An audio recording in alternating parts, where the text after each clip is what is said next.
नमस्कार साथियों, कैसा लग रहा है आपको? देश की जीडीपी बढ़ते हुए आप देख रहे होंगे, लग रहा होगा कि सब कुछ कितना बढ़िया हो रहा है ना?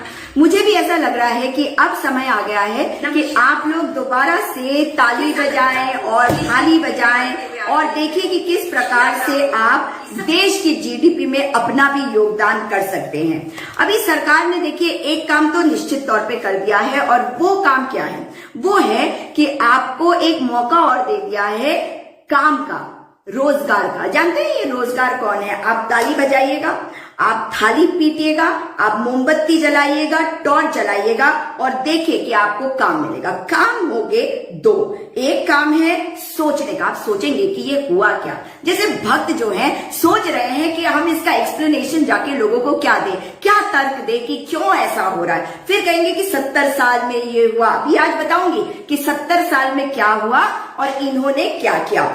आपको ये भी बता दूं, सती कांता दास जो है, जो आरबीआई के गवर्नर है, उन्होंने कह दिया है कि तेल के दामों को सरकार को कम करना पड़ेगा, इसके अलावा उनके पास कोई चारा नहीं है। दूसरा काम आपको बताऊं, आपने पेट्रोल पंप में जाकर देखा है? देखिएगा, कल अवश्य जाइएगा।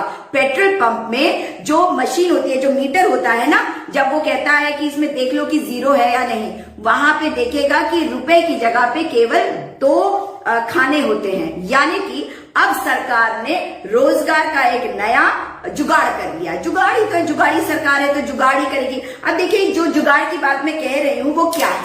अगर आप उसमें 100 रुपए का पेट्रोल होगा तो उसमें तो आएगा ही नहीं, तो उसके लिए नई मशीनें आएंगी। तो फैक्ट्री नई मशीनें बनाएंगी जिसमें 100 रुपए 102 रुपए का रेट आ सके। तो ये तो नई उपलब्धि हो गई और एकमात्र इस सरकार की, जो भारतीय जनता पार्टी मोदी सरकार है। अब इसमें जो भक्त हैं, अंधभक्त, उनको भी तो अपने उसमें पेट्रोल भरवाना है। अब वो कह रहे हैं कि एक पौवा भरवा लेते हैं। कितने का? 25 रुपए का पौवा यानी कि 25 रुपए का तेल भरवाते हैं। इसलिए अब उनको जो है नौकरी मिल जाएगी इस मीटर को बदलने का। तो भाई लगाने के लिए भी तो कोई चाहिए। दिहाड़ी मजदूरों का काम है, पढ़ाई लिखाई से इन्हें कोई लेना देना नहीं है। अब देखिए कि ये जो कहते हैं कि 70 साल में क्या हुआ, तो 70 साल ये ना कहे, क्योंकि 1947 से 2000 तक कितने साल हो गए? 57। और फिर 14 में तो मोदी जी आ गए, तो 53 प्लस 14 हो गए 67। यानी कि 67 साल जो कुछ देश ने बनाया उन सब को बेच डाला मोदी जी ने। अब कह रहे हैं कि हमारे देश में देखिए, Bharat petroleum, Hindustan petroleum, ONGC, Indian oil और बॉम्बे ऑयल, ये सारी बनाई गई थी, बॉम्बे हाई, ये सारी चीजें बनाई गई थी ताकि भारत जो है अपने आप के लिए तेल ढूंढे, तेल के रिजर्व ढूंढे, ताकि हम आत्मनिर्भर हो जाए उसमें। इनके आत्मनिर्भर की डेफिनेशन आपने देख ली है, मतलब हम तो कुछ कर नहीं सकते, अब जाओ तुम भूखे मरो। अब इन्होंने जो पेट्रोल के दाम बढ़ाए हैं, अब आप देखिए कि किस दाम पे ये पेट्रोल खरीद रहे हैं और किस दाम पे ये आपको बेच रहे हैं। और मतलब मजे इस बात के आ रहे हैं कि बेचारे अंध भक्तों को कितनी परेशानी हो रही है, क्योंकि ये उन पर भी असर कर रहा है और उसके लिए वो कुछ आपको तर्क नहीं दे पा रहे। तो वो क्या कहेंगे? आपको क्यों परेशानी हो रही है 70 साल में? अरे 70 साल में जो बनाया था जिससे हम तेल में आत्मनिर्भर हो जाते, वो बेच डाला है। और अब देखिए, मैं आपको दामों के बारे में बताने के पहले आपको ये अवश्य बताना चाहती हूं कि किसने क्या कहा। डॉक्टर सुब्रमण्यम स्वामी ने क्या कहा कि राम के राज्य में पेट्रोल सीता के राज्य नेपाल और रावण के राज्य श्रीलंका से कहीं ज्यादा है। और आपको बता दूं कि जो डेटा मेरे पास है उसके हिसाब से नेपाल में 69 रुपीज, और चलिए बाकी तो भूल जाइए, पाकिस्तान में 51 रुपये प्रति लीटर पेट्रोल बिक रहा है। जी हाँ, और वेनेजुएला में तो 1 रुपए 46 पैसे का भी बिक रहा है प्रति लीटर के। अब अगर आप बात करें, डॉक्टर सुब्रमण्यम स्वामी ने कहा है, लेकिन भारतीय जनता पार्टी को समझ में नहीं आ रहा कि किसको क्या बोलना है। आपको मालूम है, एक तरफ सतीकांता दास कहते हैं आरबीआई गवर्नर की सरकार को दाम कम करने पड़ेंगे, और बहुत सारे लोग जो हैं वो कह रहे हैं कि ये इंटरनेशनल मार्केट यानी कि अंतरराष्ट्रीय मार्केट की वजह से ग्लोबल प्राइस है, हम कुछ नहीं कर सकते, इसलिए हमारी पार्टी क्या कर सकती है, हमारी सरकार क्या कर सकती है, यही भक्त भी कह रहे हैं। लेकिन भक्तों को ये बता दूं कि प्रधानमंत्री ने वही बात कही है कि पिछली सरकारों की वजह से ये तेल के दाम बढ़ रहे हैं। मतलब तर्कहीन। वैसे प्रधानमंत्री जी ने एंटायर पॉलिटिकल साइंस में एमए किया है, तो उनसे मैं यही उम्मीद रखती हूँ। पढ़े लिखे लोग होते डॉक्टर मनमोहन सिंह जैसे तो बात अलग होती। बात कम करते थे, काम करते थे। ये बोलते ज्यादा है और काम नहीं करते। निर्मला सीतारमण ने आज क्या कहा है आपको ये पता है? उन्होंने कहा है कि ये हमारे हाथ में नहीं है, लेकिन उन्होंने अंतरराष्ट्रीय मार्केट को नहीं कहा, क्योंकि उनसे कहा गया कि जब तेल के दाम अंतरराष्ट्रीय मार्केट में कम हुए हैं तो ये बताओ कि आप लोग क्या कर रहे हैं। तो उनका कहना है कि जो ऑयल मार्केटिंग कंपनी है भारत में, ये हमने प्राइस जो है उनको फ्री कर दिया कि आपको जो जी में आए करो। ये निर्मला सीतारमण का बयान है भाई, और वो कह रही है कि उनकी मर्जी है कि वो बढ़ाएंगे या कम करेंगे। इसलिए केंद्र को, राज्यों को और इन कंपनीज को साथ में बैठकर डिसाइड करना पड़ेगा कि क्या करना है। तो भारत के वो पीएसयूज जिससे हम तेल के मामले में आत्मनिर्भर बन जाते, वो भी इन्होंने बेच दिया, और आप जानते हैं कि आज ये देश को कहां ले आए। अब अगर मैं आपको बात करूं कि प्राइस जो है वो क्या है, अगर मैं 3 दिसंबर की बात करना चाहती हूं आपसे कि 3 दिसंबर को जो ये जो मार्केट प्राइस था क्रूड ऑयल का, उसके बारे में 48.18 डॉलर प्रति बैरल। एक बैरल में 159 लीटर होता है। तो अगर हम दामों को देखें तो करीबन 3,560 रुपए, 3,560 को आप डिवाइड करेंगे 159 से, तो क्रूड ऑयल का दाम आता है 22 रुपीज 39 पैसा पर लीटर। यानी कि 1 लीटर का दाम जब हम खरीद रहे हैं अंतरराष्ट्रीय बाजार से तो 22 रुपीज 39 पैसे हो गया। अब इसके ऊपर एक्साइज ड्यूटी इन्होंने कितनी लगाई है? इससे ज्यादा एक्साइज ड्यूटी है, 32 रुपीज 98 पैसा पेट्रोल पे। दाम बताया मैंने आपको क्रूड ऑयल का 22 रुपीज 39 पैसा 1 लीटर का। 1 लीटर से बता रही हूं मैं। 22 रुपीज 39 रुपीज में पैसे में खरीदा, उसके ऊपर एक्साइज जो है वो 32 रुपीज 98 पैसा है। और अगर दाम को आप देखेंगे तो आप ये समझ लीजिए कि जो 66 रुपए के करीब फर्क है जो दाम खरीदा और जिसमें बेचा, मतलब एंड कंज्यूमर यानी कि आपके पास आया। उसी तरह डीजल का प्राइस ले लीजिए, 22 रुपीज 39 पैसे में खरीदा, और डीजल जो आप खरीद रहे हैं उसमें अगर आप 80 रुपए मान के चलेंगे तो आप मुझे, या 78 मान लीजिए, जो भी मानना है आपने, तो आप देख लीजिए कि 48-50 रुपए इसमें किसको जा रहा है? ये बीच का पैसा है। इसमें टैक्स जाएगा, रिफाइनिंग जाएगा। आप कहेंगे भाई टैक्स कहां से आएगा? टैक्स के बारे में बता देती हूँ। जब यूपीए की सरकार गई और भारतीय जनता पार्टी की, मोदी वाली भारतीय जनता पार्टी की सरकार आई, तो जो एक्साइज ड्यूटी पेट्रोल पे था वो था 9 रुपए 48 पैसे प्रति लीटर, और आज है 32 रुपए 98 पैसे। मतलब इन्होंने जो बढ़ोतरी करी है एक्साइज ड्यूटी पर पिछले 6.5 सालों में, ये तो टैक्स है, ये इन्हीं के पास जाएगा। ये है 23 रुपए 50 पैसे, और खरीद हम रहे हैं 22 रुपए 39 पैसे में। तो यानी कि आप जितने का हम खरीद नहीं रहे उससे ज्यादा का तो केवल टैक्स लगा रहे हैं। तो रिफाइनिंग और कंपनी की प्रॉफिट के अलावा आपने टैक्स जो है वो क्रूड ऑयल के दाम से भी ज्यादा रखा। अब डीजल का बताती हूँ।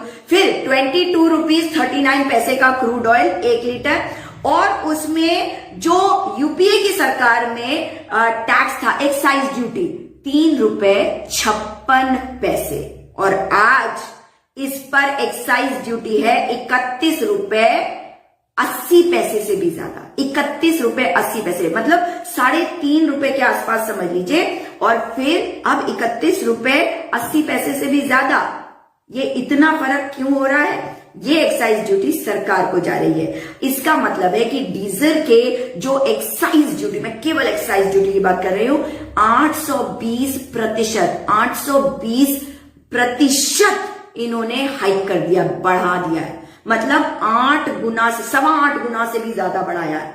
और पेट्रोल के दामों में मतलब समझिए 258% की इंक्रीज है, यानी कि 2.5 गुना से ज्यादा इन्होंने बढ़ा दिया है। तो आप मुझे बताइए कि जब यूपीए की सरकार 9.5 रुपए से कम एक्साइज ड्यूटी लगा रही थी, तो कोरोना काल से जब हम निकल के आए हैं, जब लोगों की नौकरियां चली गई हैं, जब लोगों के पास रोजगार नहीं है, घर में खाने को रोटी की कैसे जुगाड़ होगी उसके बारे में सोचना है, तब सरकार क्या करे। और जीडीपी गिर रही है, तो क्या जीडीपी को ठीक करने के लिए आपसे लूटेंगे जब आपके पास पैसा नहीं है? यानी कि पहले तो आपकी जो जमा पूंजी थी, जो आपने बचत करी थी, वो नोटबंदी में निकाल दी, फिर जीएसटी ने मार मारा, और अब जो बचा कुचा आपके पास है आप उसे निकाल दीजिए, आपको ये मार सहनी पड़ेगी। अब देखिए कि मैं आपको एक और बात बता दूं, मैंने आपको दामों, क्रूड ऑयल के दामों के फर्क के बारे में नहीं बताया।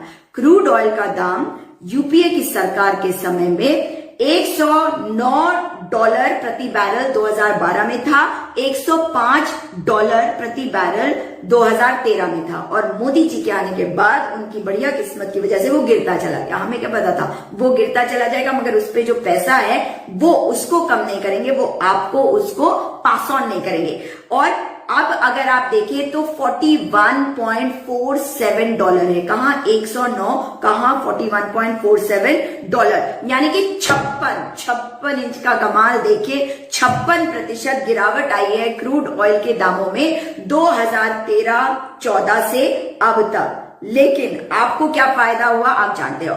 ये भी बता दो कि ये जो बढ़ा हुआ एक्साइज ड्यूटी है, मतलब जो एक्साइज ड्यूटी तब थी अगर उसको छोड़ दें, तो उसके अलावा जो सरकार को फायदा हुआ है पिछले 6.5 सालों में, वो है 19 लाख करोड़ का।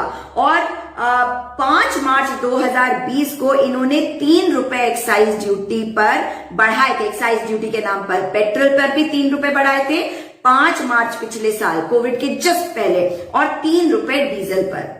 उसके बाद क्या हुआ, लॉकडाउन हुआ, कोरोना आ गया था, और आपको मालूम है 5 मई यानी कि 2 महीने के बाद जब कोरोना चरम पर था, तब इन्होंने 10 रुपए और बढ़ा दिए पेट्रोल पर एक्साइज ड्यूटी, और 13 रुपए प्रति लीटर बढ़ा दिए डीजल पर एक्साइज ड्यूटी। तो आप मुझे बताइए, अब तो कोरोना खत्म हो गया, तो इसको तो खत्म किया जा सकता है, तो क्यों ना ऐसा हो कि सरकार जो है जो एक्साइज ड्यूटी थी 5 मार्च 2020 को, वो भी मैंने बढ़ा के बताया, जो 3-3 रुपए बढ़ाए, वहां पर ले जाए। मैं तो ये नहीं कह रही हूं कि एक्साइज ड्यूटी हटानी चाहिए या एक्साइज ड्यूटी वैसी करनी चाहिए जो यूपीए की सरकार के समय पे थी। मैं जो बात कह रही हूं उससे आप भी सहमत होंगे कि मैं कह रही हूं कि कोरोना के पहले जो एक्साइज ड्यूटी थी उतने तक रखा जाए, उसके बाद जो बढ़ोतरी होती चली जा रही है, अभी भी बढ़ोतरी हो रही है, वो ना किया जाए। और आपको बता दूं कि जिस वक्त $109 प्रति बैरल था, उस वक्त आप पेट्रोल खरीद रहे थे 71 रुपीज 41 पैसे प्रति लीटर पर, और 55.49 पर लीटर डीजल। और आज मुझे दाम बताने की जरूरत नहीं है कि 100 रुपए के पास और 100 रुपए के पार हो जा रहा है। तो अब देखिए कि हमारी सरकार जो है, जो आप अभी किसी ने शायद लिखा भी था कि पिछले 70 साल में, क्या आपको मालूम है कि भारत में क्रूड ऑयल का प्रोडक्शन पिछले 18 साल के सबसे निचले स्तर पर पिछले साल यानी कि 2020 में हुआ। आप मुझे बताइए, जब कोरोना काल था तो क्या उस वक्त सरकार ये नहीं कर सकती थी कि जो हमारी कंपनीज ऑयल को निकालती है उसमें वो बढ़ोतरी करती और ऑयल निकाल लेती, उस वक्त लोगों को रोजगार भी मिल जाता? लेकिन नहीं, केवल कह देने से, नेहरू जी को ब्लेम कर देने से चीजें नहीं हो जाती। ये सरकार बता रही है कि ये चाहती है कि आप इतना दबे खपे कि आपके पास सोचने के लिए समय ना रहे, आपके पास इस सरकार पर सवाल उठाने के लिए ना हिम्मत रहे, ना मादा रहे, ना आप सक्षम रहे, आप अपनी जिंदगी के साथ जूझते रहे। इसलिए अगली बार सोच समझ के अपनी सरकार को चुनिएगा। ये सरकार आपके भले के लिए नहीं सोचती। इस वीडियो को अधिक से अधिक शेयर करिएगा, और आपसे मैं दोबारा मुलाकात करूंगी। मेरी वीडियोस को जरूर देखिएगा, और कल भी मैं शायद टाइम्स नाउ पर 9 बजे रहूंगी, मेरे साथ जुड़िएगा। अगर आपको अच्छा लगता है रिपब्लिक भारत पे भी आपने देखा होगा कि किस प्रकार से लोगों के पास जवाब नहीं होता जब आप तर्कों पे बात करते हैं। इसलिए आप भी हिम्मत के साथ बोलना शुरू करिए, अपनी सरकार से सवाल करना शुरू करिए। किसी को हल्के में आतंकवादी कह देना मुझे तकलीफ हमेशा से होती रही है और बड़ी खुशी होती है जब मैं इन भारतीय जनता पार्टी के प्रवक्ताओं को, इनके समर्थकों को ये कह पाती हूँ कि खबरदार खबरदार, जो किसी को आतंकवादी कहा, अगर कहा तो तुम हो देश के सबसे बड़े गद्दार। इसलिए हिम्मत रखिए, ये देश आपका है, मेरा है। जानती हूं बहुत समय तक बहुत प्राइवेट लाइफ जी है मैंने, ईश्वर ने बहुत कुछ दिया है, भगवान का हमेशा शुक्रगुजार रहती हूं, मगर अब समय है कि देश के लिए अगर प्राण भी चले जाएं तो देश के लिए प्राण न्यौछावर करने का समय है। लेकिन बोलना होगा, सही का साथ देना होगा। अगर सरकार गलत कर रही है तो करे, हम आवाज उठाएंगे, ऐसा प्रण लेना होगा। इस वीडियो को अधिक से अधिक शेयर करिए। दोबारा आपसे मुलाकात होगी।